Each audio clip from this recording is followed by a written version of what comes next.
Everyone, आज मैं आप लोगों को वीएफएस एंड एमबीसी का डिफरेंस बता देती हूँ। काफ़ी लोग वीएफएस और एमबीसी में कंफ्यूजन होते हैं। वीएफएस और एमबीसी में डिफरेंट क्या है वो सबसे पहले आपको मैं बताऊँ। वीएफएस का जो काम होता है वो डॉक्यूमेंट्स कलेक्ट करती है, वीज़ा देने का काम नहीं होता। काफ़ी लोगों को कंफ्यूज ये हो जाता है कि वीएफएस में उनका इंटरव्यू हो जाएगा, वीएफएस ही उसका वीज़ा दे देगी।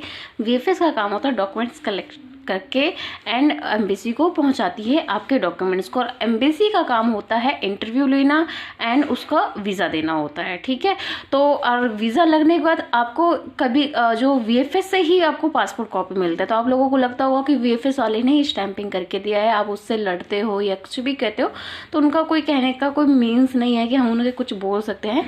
बस वो हमसे डॉक्यूमेंट्स लेते हैं अकॉर्डिंग टू चेकलिस्ट। और सेकेंड चीज़, आपको एक चीज़ और बताऊँ, कभी कभार क्या होता है वीएफएस काफ़ी सारी एम्बेसी के वीएफएस बना दिए गए हैं, जैसे जर्मनी का हो गया, पोलैंड का हो गया, पोर्चुगल का हो गया, आपका क्रोएशिया का हो गया, और रोमानिया का वीएफएस नहीं है। याद रखना, रोमानिया का वीएफएस नहीं, रोमानिया का एम्बेसी है।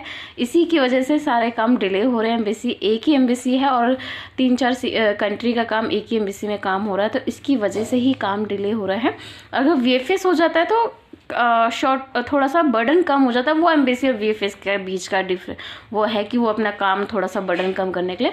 बट आप लोगों के लिए क्या है, आप लोगों का क्या मतलब बनता है कि डिफरेंस क्या। वीएफएस का काम डॉक्यूमेंट्स कलेक्ट करना है अकॉर्डिंग टू चेकलिस्ट। काफ़ी टाइम क्या होता है कि वीएफएस कुछ एक्स्ट्रा डॉक्यूमेंट्स बोल देते हैं, मुझे ये भी डॉक्यूमेंट्स चाहिए, ये भी डॉक्यूमेंट्स। तो आप लोग वहाँ पे, आपका राइट है, आप आराम से उनको बोल दीजिए कि मैम मैंने अपने चेकलिस्ट के अकॉर्डिंग डॉक्यूमेंट्स सेट किए हुए हैं, आपका काम है डॉक्यूमेंट कलेक्ट करना, तो प्लीज़ आप डॉक्यूमेंट कलेक्ट कर लीजिए। और एम्बेसी का काम वीज़ा देना है, तो वो मेरे को वीज़ा देगी नहीं देगी वो डिसाइड करेंगे, आप लोग डिसाइड नहीं कर सकते। ये मैंने अपना डॉक्यूमेंट अकॉर्डिंग टू चेकलिस्ट के अकॉर्डिंग मैंने अपने सारे डॉक्यूमेंट्स रेडी किए हुए हैं, तो आप मेरा डॉक्यूमेंट्स कलेक्ट कर लीजिए।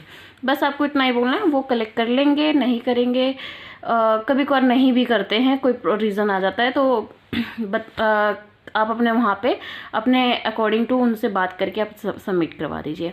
और सेकेंड चीज़, ये मैंने आपको डिफरेंस बता दिया है। आप लोगों को जिसको भी मेरी ये वीडियो अच्छी लगती है, अगर आपको ऐसी इन्फॉर्मेशन चाहिए तो प्लीज़ मेरे चैनल को, मेरी वीडियो को शेयर कीजिए ज़्यादा से ज़्यादा, और लाइक कीजिए, और सब्सक्राइब का बटन दबाना ना भूलें, ताकि आप सब्सक्राइब बटन दबाएंगे ऐसी मेरी मोर इन्फॉर्मेशन आपको मिलती रहेगी।